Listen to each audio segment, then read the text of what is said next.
ఆ విధమైనటువంటి ఆలోచన ధోరణి కారణంగా ప్రతి ఒక్కళ్ళు స్పెండింగ్ ఎక్కువైపోయి అవసరానికి మించి ఖర్చు పెడుతున్నాం ఇప్పుడు.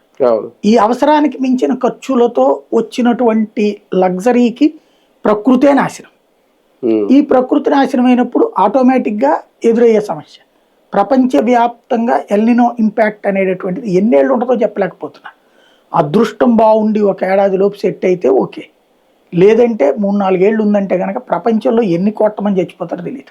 కానీ ఒకటి సార్, ఇప్పుడు మీరు అన్న సబ్జెక్ట్లోనే ఇలాగే మనం ఉంటే అంటే ఇంకా పెరుగుతాయి. ఇప్పుడు కార్ల వాడకాలు పెరుగుతాయి, పొల్యూషన్. ఇప్పుడు ఢిల్లీ లాంటి చోట డీజిల్ వెహికల్స్ బ్యాన్ చేశారు. ఇలాగే రేపు పొద్దున్న ఎల్నినో లాంటి ఉపద్రవాలు ఇంకా పెరిగితే ఏంటి పరిస్థితి? అప్పుడు ఏం చేయలేము. ఇంకా ఇప్పుడు దాన్ని ఏమంటారు, పెరుగుట కొరకే పాపం వెంట. ఇప్పుడు ఎక్కడో చోట ఒక ఎండు ఇప్పుడు కరోనా ఒకటి నిరూపించింది.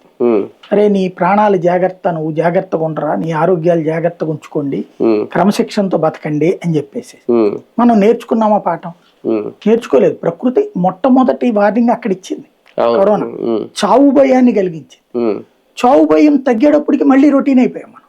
ఏం మారం? కరోనా టైంలో మందు లేకపోయినా మనం బతికాం కదా.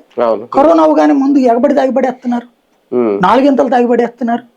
కరోనా టైంలో నడుచుకుంటూనే తిరిగావు నువ్వు, వెహికల్స్ తో సంబంధం లేకుండా. ఇవాళ రోజున మళ్ళీ నడక మానేసావు. కరోనా టైంలో తిండిని జాగ్రత్త చేసుకున్నావు.